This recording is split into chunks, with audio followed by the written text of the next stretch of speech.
शिवसर्वोदय शास्त्र म्हणजे श्वासाचं शास्त्र. डावा श्वास कधी घ्यायचा, उजवा श्वास कधी घ्यायचा, श्वास कसा बघायचा आपण बघितलंय. अंगठा दोन नाकपुड्यांखाली धरायचा आहे आणि हे बोट अशी हे करायची आणि नाकपुडी बघायची. डावी सुरू पाहिजे, कारण डावी नाकपुडी स्वतःच्या फायद्याची, प्रत्येक फायद्याची गोष्ट करताना, उच्च फायद्याची गोष्ट करताना आणि आध्यात्मिक काही करताना तर डावी नाकपुडी सुरूच पाहिजे. आता हे उच्च आध्यात्मिक ज्ञान आहे, उच्च ज्ञान आहे, आध्यात्मिक आहे, लॉंग काळपर्यंत आपल्याला फायदेशीर ठरणार आहे. म्हणून डाव्या नागपुडीवरच हे ज्ञान ग्रहण करायचं. तर आपण आता एक एक श्लोक बघूया. तर बघा आता शिवसर्वोदय शास्त्र पान नंबर ओढा, तुम्ही पान नाही हे श्लोक बघा 1 नंबरचा. मी जे वाचेल तेवढेच पुन्हा करायचे, सगळे ओळी नाही. तर शंकर पार्वती आणि गणपती यास नमस्कार करू. केला का आपण नमस्कार? शंकर पार्वती गणपती केला म्हणजे आधी आपण करतोय आणि मग वाचतोय. थेरॉटिकल नाहीये, ते प्रॅक्टिकल आहे. हेच फरक आहे इथला आणि बाहेरच्या शिकवण्यामध्ये. बाहेरचे थेरॉटिकल घेतात, तुम्हाला हे श्लोक देतही नाही. तुम्ही काय शिकता ते तुम्हाला कुठेही भेदत नसतो, पण कुठंच नसतं. हे आधी तुम्हाला देत, आधी आपण करतो आणि मग सांगतो. ठीक आहे. तर शंकर पार्वती गणपती यास नमस्कार करून सारस मुद्र तारक जो सद्गुरु व परमात्मा यास मी बसतो. कोण आहे आपला परमात्मा? गुरु श्वास. आपण श्वासाला गुरु मानले आजपासून. 2 नंबर बघा. देवी पार्वती शंकरास म्हणते, हे देवादी देवा शंकरा मजवर कृपा करून सर्व कार्याची सिद्धी करणारे ज्ञान मला सांगा. तुम्ही बसू शकता प्रकाश, बसून तुम्ही थोडस बाहेरचं घ्या. या सर या.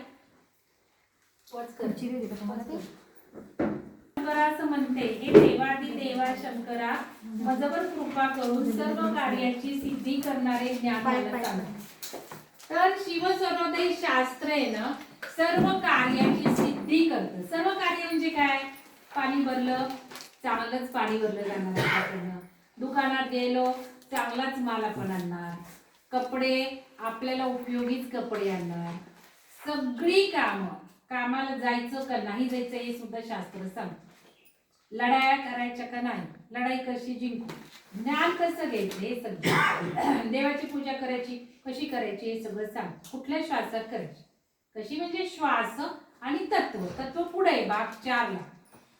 आता तर फक्त नाडी, डावी का उजवी का मध्ये, बस आज 3च नाडी. आजच्या 3 नाडी. पुढचा भाग 2 चक्रांचा. चक्राची माहिती इंट्रोडक्शन आहे, पण मी जरा डीप गुड घेते.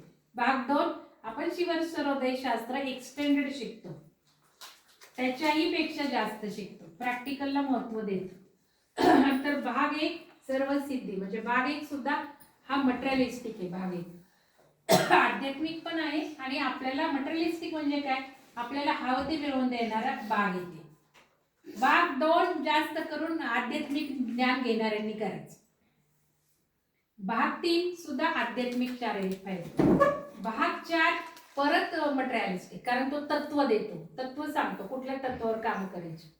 की जसं आपण आता प्रवेश केला पिरामिड मध्ये, आपण सुरुवात केली, तुम्ही तत्व बघितलं नाही पण मी बघितलं तत्व. त्या योग्य तत्वातच सुरुवात झाली पाहिजे, तर फायदा होणार. नाही तर तुम्ही हजारो करोडो रुपये घाल, तुम्हाला 0 फायदा मिळणार. हे सगळं भाग 4 सांगतो तत्वांमध्ये. आणि भाग 1 नाड्या सांगतो, कुठल्या नाडीवर कुठलं काम करायचं. मग काय आहे शिवसर्वोदय शास्त्र? तर सर्व कार्याची सिद्धी देणारं ज्ञान. कळलं?